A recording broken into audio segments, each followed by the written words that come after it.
저녁 노을이 길게 들이운 아파트 창가. 박정숙 여사의 마른 어깨가 오늘따라 더욱 작아 보였다. 68해의 세월이 녹아든 희끗한 파마머리는 단정했지만 온화한 미소 뒤편으로 깊은 외로움의 그늘이 언뜻 비쳤다. 3년 전 평생을 바쳤던 교단에서 물러난 후 그녀의 일상은 남편의 부재와 함께 찾아온 적막감으로 채워졌다. 자식들은 장성하여 재살기를 찾아 떠났고 가끔 걸려오는 전화만이 세상과의 유일한 끈처럼 느껴졌다. 코로나 팬데믹은 그나마 소일거리였던 노인정 출입마저 막아버렸다. 오늘도 혼자구나. 나직이 중얼거리는 목소리가 텅 빈 거실에 스며들었다. 무료함을 달래려 스마트폰을 뒤적이던 그녀의 눈에 며칠 전 가입한 시니어 취미 공유 앱 은빛 마당의 알림이 들어왔다. 푸른 소울 최라는 닉네임의 남자가 보낸 쪽지였다. 자신을 캐나다에서 무역업을 하는 50대 중반의 최강민이라고 소개하며 예의 바르고 다정한 말투로 말을 걸어왔다. 박정숙은 망설임 끝에 짧은 답장을 보냈다. 안녕하세요. 박정숙입니다. 교사였고 지금은 퇴임해서 조용히 지내고 있습니다. 최강민의 답장은 생각보다 빨랐다. 그는 박정숙의 프로필에 적힌 문예 창작에 관심 많음이라는 문구를 언급하며 자신도 젊은 시절 시인을 꿈꿨었다고 했다. 시 한 구절을 인용하며 시작된 대화는 늦은 밤까지 이어졌다. 박정숙은 까맣게 잊고 지냈던 설렘이 가슴 한구석에서 피어오르는 것을 느꼈다. 딱딱한 스마트폰 화면 너머로 느껴지는 그의 따스함은 마치 한겨울의 온기 같았다. 최강민은 그 후로 거의 매일 아침 저녁으로 박정숙에게 안부 인사를 건넸다. 그의 메시지는 때로는 위트가 넘쳤고 때로는 깊은 사색이 담겨 있었다. 선생님의 글을 읽으니 제 메마른 감성이 촉촉해지는 것 같습니다. 오늘 캐나다의 하늘은 유난히 파랗습니다. 선생님 계신 곳의 하늘은 어떤가요? 국제전화라며 걸려오는 그의 목소리는 중후하면서도 감미로웠다. 그는 박정숙의 시시콜콜한 일상 이야기에 귀 기울였고 마치 오랜 친구처럼 진심으로 공감해주는 듯했다. 선생님 같은 분을 이제야 만나게 되다니 마치 운명 같습니다. 제 삶의 마지막 로맨스가 시작된 것일까요? 최강민의 능숙한 말솜씨에 박정숙은 수십 년 전 남편과 연애하던 시절로 돌아간 듯 가슴이 뛰었다. 어느새 그녀는 그를 강민 씨라고 부르며 마음속 깊이 의지하기 시작했다. 그의 존재는 잿빛 같던 그녀의 일상에 한 줄기 밝은 햇살처럼 스며들었다. 어느 날 최강민은 자신이 현재 캐나다 정부의 지원을 받아 극비리에 진행 중인 친환경 바이오 연료 개발 사업에 대해 조심스럽게 이야기를 꺼냈다. 아주 유망한 사업입니다. 환경 문제 해결에 기여하면서도 높은 수익을 기대할 수 있죠. 다만 소수의 신뢰할 수 있는 파트너에게만 극비리의 투자의 기회가 주어집니다. 그는 박정숙의 지성과 안목을 한껏 지켜 세우며 선생님의 해안이라면 이 사업의 가치를 단번에 알아보실 거라 생각했습니다. 선생님께만 특별히 귀한 정보를 드리고 싶습니다. 라고 속삭였다. 박정숙은 솔깃했지만 평생 돈과는 거리가 멀게 살아온 터라 선뜻 마음이 동하지는 않았다. 더구나 남편이 살아생전 사업에 손을 댔다가 크게 실패했던 아픈 기억은 그녀에게 깊은 트라우마로 남아있었다. 그때의 절망감과 경제적 어려움이 다시금 그녀의 발목을 잡는 듯했다.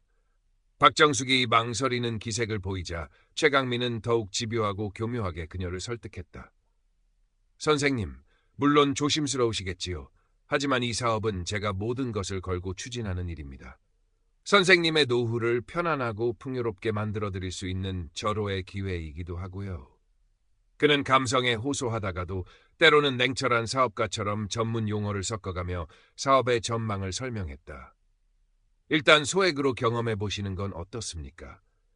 제가 선생님을 전적으로 신뢰하기에 선생님 몫의 계약금 일부를 제 사비로 먼저 부담하겠습니다. 그만큼 이 사업에 자신이 있고 선생님과의 인연을 소중하게 생각하기 때문입니다.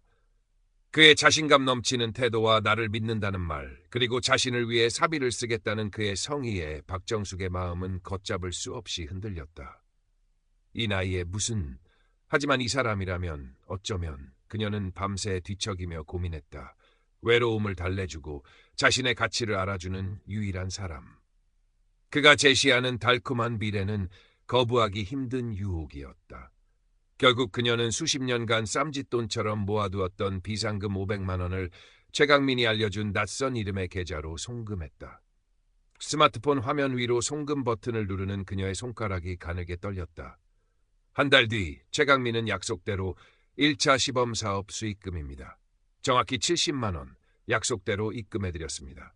앞으로 더 큰 수익을 기대하셔도 좋습니다. 라며 박정숙의 통장으로 돈을 보내왔다.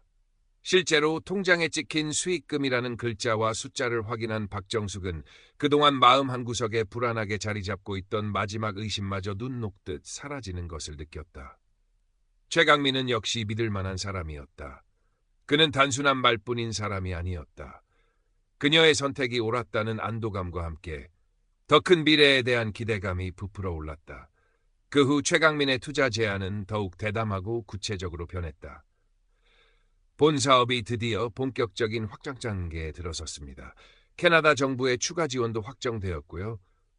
지금이 바로 대규모 투자를 통해 확실한 수익을 확보할 수 있는 절호의 기회입니다. 선생님, 저를 믿고 이 역사적인 사업에 함께 동참하시어 풍요로운 미래를 만들어가지 않으시겠습니까? 그의 목소리에는 이전보다 더 큰 확신과 간절함이 묻어났다. 박정숙은 고민에 빠졌다. 이 돈이면 자식들 도움 없이도 궁핍하지 않은, 아니 오히려 풍족한 노후를 보낼 수 있을 터였다. 어쩌면 최근 사업이 어려워 힘들어하는 아들 민준에게 작은 도움이라도 줄 수 있을지 몰랐다.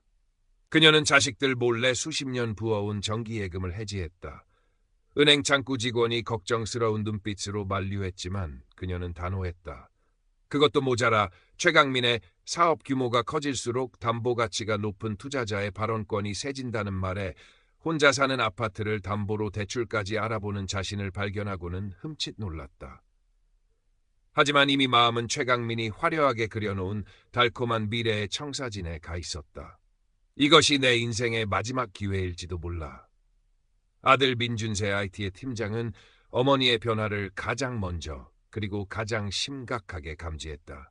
평소보다 휴대전화를 손에서 놓지 못하고 누군가와 밤늦도록 소곤거리며 통화하고 때로는 소녀처럼 웃음 짓는 모습이 영 낯설고 불안했다. 갑자기 큰 돈이 필요하다는 어머니의 말에 민준의 걱정은 더욱 커졌다. 어머니, 요즘 누구랑 그렇게 자주 통화하세요? 혹시 뭐 이상한 사람 아니에요? 요즘 세상이 얼마나 험한데요. 조심스럽게 묻는 아들의 말에 박정숙은 마치 비밀을 들킨 사람처럼 버럭 화를 냈다. 네가 뭘 안다고 함부로 하는 채를 하느냐? 내가 어린애인 줄 아느냐? 다 알아서 할 테니 신경 쓰지 마라. 평생 자식들에게 큰소리 한번 제대로 내지 않았던 어머니의 날카롭고 방어적인 반응에 민주는 더 이상 말을 잇지 못하고 돌아섰지만 마음속의 불안감은 쉬이 가시지 않았다. 어머니가 저러실 분이 아닌데 도대체 무슨 일이 있는 걸까?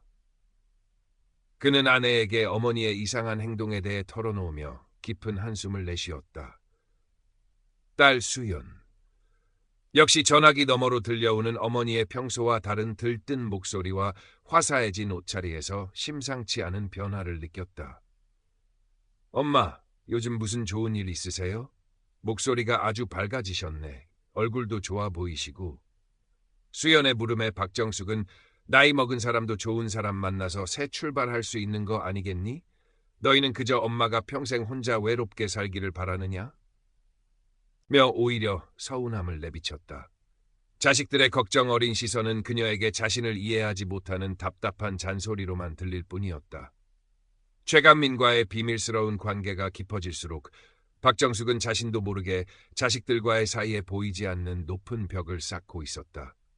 그리고 그 벽 너머에는 최강민이 속삭이는 달콤한 환상만이 존재했다. 박정숙이 거액을 투자하자 최강민의 금전 요구는 마치 밑 빠진 독에 물 붓기처럼 끝없이 이어졌다. 캐나다 세관에 갑자기 문제가 생겨서 긴급 통관 자금이 필요합니다. 이번 고비만 잘 넘기면 지금까지 투자한 금액의 몇 배에 달하는 수익이 보장됩니다. 현지 주정부 고위 관료에게 로비를 해야 하는데 자금이 조금 부족합니다. 선생님께서 조금만 더 힘을 보태주시면 모든 일이 순조롭게 해결될 수 있습니다. 그는 온갖 그럴듯한 이유를 대며 박정숙의 마지막 남은 돈까지 악착같이 짜내려 했다. 박정숙이 돈이 없다고 하거나 희미한 의심이라도 내비치려 하면 최강민은 마치 상처받은 연인처럼 싸늘하게 돌변했다. 저를 못 믿으시는군요. 제가 선생님을 얼마나 생각하는지 모르시는 겁니까? 이 사업이 얼마나 중요한지, 우리가 함께 꿈꿔온 미래가 어떤 것인지 잊으셨습니까? 정말 실망입니다. 어쩌면 우리 관계도 여기서 끝내야 할지 모르겠습니다. 그의 계산된 협박과도 같은 말에 박정숙은 이미 투자한 거액의 돈과 이제는 삶의 유일한 희망이 되어버린 그와의 관계를 모두 잃을지도 모른다는 극도의 두려움에 휩싸였다.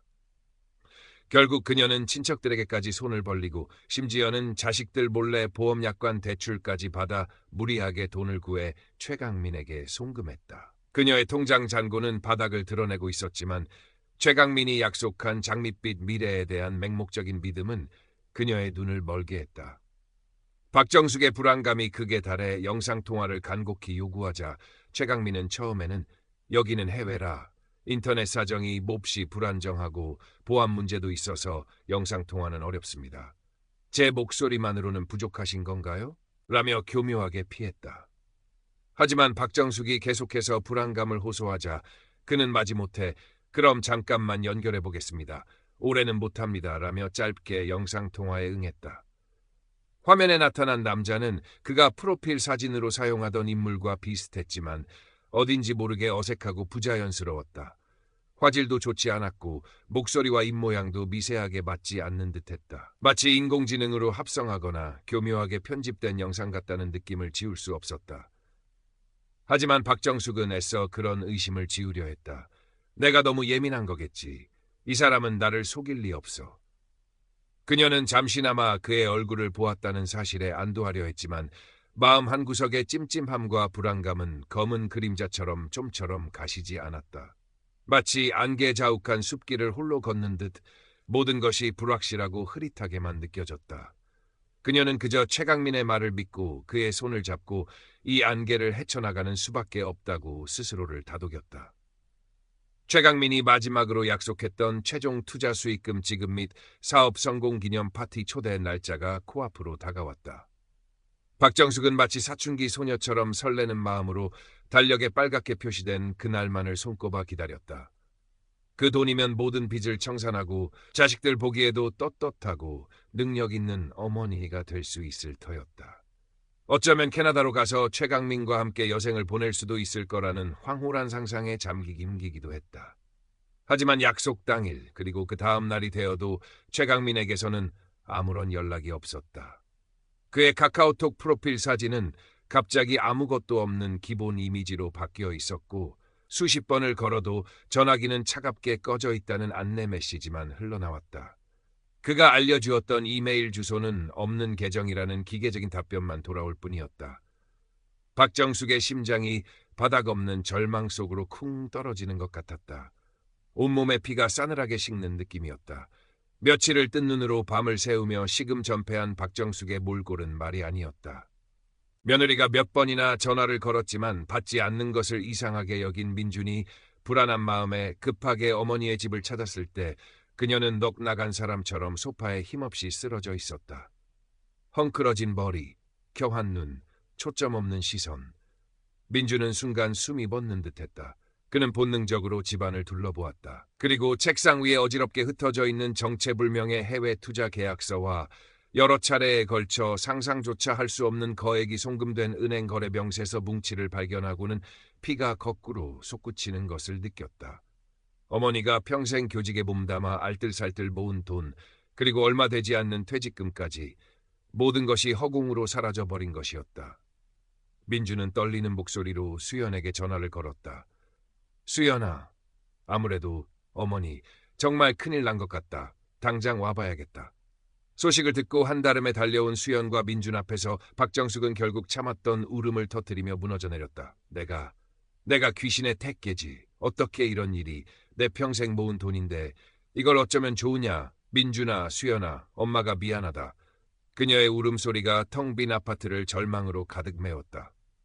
자식들은 망연자실한 어머니를 부둥켜 안고 함께 눈물을 흘릴 수밖에 없었다. 그동안 어머니에게 모질게 굴고 어머니의 외로움을 깊이 헤아리지 못했던 자신들의 모습이 주마등처럼 스쳐 지나가며 죄책감과 후회가 파도처럼 밀려왔다. 민주는 가까스로 정신을 가다듬고 즉시 경찰서 사이버 수사팀에 피해 사실을 신고했다. 동시에 그는 인터넷의 각종 금융사기 피해자 지원 커뮤니티와 관련 기사들을 샅샅이 뒤지며 정보를 모으기 시작했다. 최강민이 사용했던 카카오톡 아이디, 전화번호, 그가 알려준 사업 내용, 송금 계좌번호 등을 토대로 검색한 결과 그가 사용한 수법이 전형적인 로맨스 스캠과 투자 사기를 결합한 신종 범죄라는 정황이 속속 드러났다. 그가 보낸 프로필 사진은 캐나다의 한 은퇴한 의사의 사진을 교묘하게 도용한 것이었고, 그가 그토록 자랑했던 캐나다 정부 지원 친환경 바이오 연료 개발 사업이라는 것도 실체가 없는 유령 회사였다. 박정숙이 금과 옥조처럼 믿었던 계약서에 찍힌 회사 직인과 사업자 등록번호 역시 모두 정교하게 위조된 가짜였다. 박정숙이 철석같이 믿었던 최강민이라는 존재, 그와의 달콤했던 대화, 함께 꿈꾸었던 장밋빛 미래, 그 모든 것이 한낱 신기루처럼 허무하게 사라져버린 순간이었다. 경찰 수사는 신속하게 진행되는 듯했지만 결과는 참담했다. 최강민 명의로 되어 있던 계좌는 이미 여러 개의 대포 통장을 거쳐 돈이 대부분 인출된 상태였고, 자금의 최종 행선지는 추적이 어려운 해외의 암호화폐 거래소로 파악되었다. 담당 형사인 이동진 팀장은 박정숙과 자녀들에게 무거운 표정으로 수사 결과를 설명했다. 어머님, 그리고 자제분들께 정말 안타까운 말씀을 드리게 되어 죄송합니다. 현재로서는 피해액 전액을 회수하는 것은 현실적으로 매우 어렵습니다. 국제사법공조 수사를 요청하고 범인 검거에 최선을 다하겠지만, 아시다시피 이런 유형의 범죄는 점조직 형태로 이루어지는 경우가 많고 해외에 서버를 두고 활동하기 때문에 시간이 오래 걸릴 뿐더러 결과를 장담하기가 쉽지 않습니다. 이동진 팀장의 마지막 말은 박정숙에게 내려진 사형 선고나 다름없었다. 그녀는 마지막 남은 한 줄기 희망마저 산산조각 나는 것을 느끼며 허탈한 표정으로 창밖의 잿빛 하늘만 하염없이 바라보았다. 평생을 정직하고 성실하게 살아온 자신에게 어쩌다 이런 끔찍한 시련이 닥친 것인지 끝없는 원망과 자책감에 밤잠을 이룰 수 없었다. 그녀의 삶은 송두리째 부정당한 듯했다. 몇 달의 시간이 지옥처럼 흘러갔다. 박정숙은 여전히 깊은 상실감과 자기 혐오, 그리고 극심한 우울증에서 완전히 벗어나지 못했지만 곁을 지키는 민준과 수연의 극진한 보살핌과 정기적인 심리상담을 통해 아주 조금씩 일상의 기력을 회복하기 시작했다. 민준은 바쁜 회사 생활에도 불구하고 매주 주말이면 어김없이 어머니를 찾아와 함께 시간을 보냈고 때로는 말없이 어머니의 손을 잡아주었다. 수연은 매일같이 전화로 어머니의 안부를 묻고 사소한 일상의 이야기들을 나누며 어머니의 말벗이 되어주었다. 한동안 웃음소리가 사라졌던 박정숙의 집에는 다시 자식들의 따뜻한 온기와 조심스러운 웃음소리가 조금씩 채워져 갔다. 어느 날 수연은 어머니를 설득하여 동네 노인복지관에서 열린 디지털 금융사기 예방교육 프로그램에 함께 참석했다. 박정숙은 처음에는 내가 무슨 낯으로 그런 데를 가느냐, 손가락질이나 받지 않으면 다행이지 라며 손사래를 쳤지만 엄마, 다른 사람들도 엄마처럼 힘든 일을 겪지 않도록 도와주는 일이라고 생각해봐. 엄마의 경험이 누군가에게는 큰 도움이 될 수도 있어. 라는 딸의 간곡한 권유에 마지못해 무거운 발걸음을 옮겼다. 교육이 끝나고 이어진 질의응답 시간에 박정숙은 주최 측의 권유로 떨리는 목소리로 남아 자신의 경험을 이야기하기 시작했다. 저도 얼마 전에 아주 똑똑하고 분별력 있다고 자부했던 제가 그런 어처구니 없는 사기를 당했습니다. 평생을 아끼고 모은 돈을 한순간에 날렸습니다. 그녀의 눈에는 뜨거운 눈물이 고였지만 목소리에는 이전과 다른 차분함과 단호함이 실려 있었다. 여러분, 절대로 낯선 사람의 달콤한 말에 쉽게 마음을 주지 마세요. 특히 돈 이야기가 나오면 무조건 의심하고 반드시 자식들이나 주변에 믿을 만한 전문가와 꼭 상의하십시오. 저 같은 바보가, 저 같은 불행한 사람이 다시는 나오면 안 되지 않겠습니까? 그녀의 용기 있는 고백에 교육장은 순간 숙연해졌고 몇몇 노인들은 손수건을 꺼내 눈시울을 붉히며 고개를 깊이 끄덕였다. 박정숙은 자신의 아픔을 사람들 앞에서 솔직하게 나눔으로써 오히려 마음속 깊이 응어리졌던 상처가 조금이나마 치유되는 듯한 이상한 해방감을 느꼈다. 그 후로 박정숙은 복지관의 다른 프로그램에도 용기를 내어 조금씩 참여하며 외부 활동을 늘려갔다. 예전처럼 매사에 활기찬 모습은 아니었지만 그녀의 표정은 한결 편안해 보였다. 민주는 어머니에게 사용하기 쉬운 최신형 스마트폰을 새로 선물하며 사용법을 하나하나 차근차근 알려주었고, 박정숙은 서툴지만 조금씩 새로운 기능을 익혀가며 손주들과 영상 통화를 하거나 예쁜 꽃 사진을 찍어 보내는 등 소소한 즐거움을 찾아갔다. 그녀는 더 이상 어둠 속에 자신을 가두지 않으려 노력했다. 어느덧 싸늘한 바람이 옷깃을 여미게 하는 늦가을의 주말 저녁, 박정숙의 집에는 모처럼 온 가족이 함께 모였다.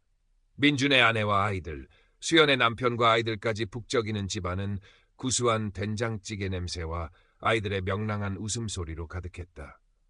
박정숙은 서툰 솜씨지만 정성껏 빚은 동그란 만두를 손주들 입에 하나씩 넣어주며 예전처럼 환하게 웃었다. 그녀의 손목에는 한때 보물처럼 여겼던 최강민이 보냈던 싸구려 플라스틱 팔찌 대신 얼마 전 생일에 수연이 직접 골라 선물한 포근하고 따뜻한 색감의 캐시미어 스카프가 정갈하게 둘러져 있었다. 창밖은 이미 어둠이 짙게 내려앉았지만 집안은 세상 그 어느 곳보다 따스하고 밝은 온기로 넘실거렸다. 박정숙은 거실 한쪽에 놓인 이제는 조금 빛이 바랜 남편의 사진을 가만히 바라보았다. 사진 속 남편은 여전히 변함없이 온화한 미소로 그녀를 지켜보고 있는 듯했다. 박정숙의 입가에도 아주 오랜만에 잔잔하고 평화로운 미소가 떠올랐다. 모든 것을 잃었다고 생각했던 절망의 순간들이 있었지만 그녀의 곁에는 여전히 변함없이 그녀를 사랑하고 지지하는 소중한 가족들이 남아 있었다. 그것만으로도 그녀는 다시 한번 힘을 내어 살아갈 이유를 찾기에 충분했다. 상처는 깊었지만 그 상처 위에 새살이 돋아나고 있었다.